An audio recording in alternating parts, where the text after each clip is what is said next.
कराची में जो एक ओवरऑल व्यू था वो ये था कि चले किसी न किसी तरह हो ही गया ये सिलसिला, लेकिन अब ये इतलात मिल रही हैं कि कराची शहर में आज इस पोलिंग के खत्म होने से पोलिंग का वक्त खत्म होने से पहले जो वाकयात हैं, फायरिंग के, झगड़े के, मार कुटाई के, ये पेश आए हैं और 4 अफराद जख्मी भी हुए हैं। यहाँ फायरिंग के भी जो वाकयात पेश आए, इसकी तफसील इमरान हफीज साहब डॉन के रिपोर्टर कराची से। इमरान साहब, आप ये बताइएगा कि ये आप पूरे दिन का हमें बता रहे हैं कि ये वाकयात है और या फिर अभी फौरी ये वाकया पेश आया? देखिए, ये जो कराची के अंदर जो इलेक्शन मुहिम के दौरान जो शहर भर के मुख्तलिफ इलाकों में जो है वो खासा जो है मुखालिफ सियासी जमातों के कारकुनान के दरमियान जो है वो फायरिंग भी हुई है,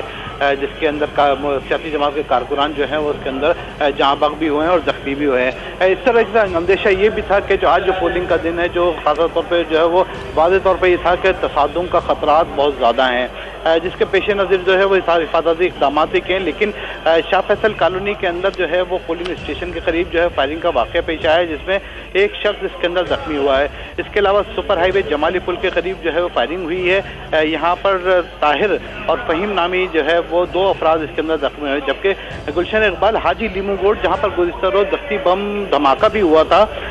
इसके अंदर भी यहाँ पर भी एक फायरिंग हुई है। यहाँ पर फायरिंग से जो है वो एक शख्स जख्मी हुआ है। इसके अलावा जो है ये नश्तर रोड पे जो एमक्यूएम के उम्मीदवार हैं अरशद वोरा, इनके ऊपर जो है यहाँ पर तशद्दुद का हमला किया गया है मुखालिफ सियासी जमात की जानिब से। इनके तर्जुमान का ये कहना है कि ये इन्होंने जो है वो CMH स्कूल के अंदर धांधली की जो है वो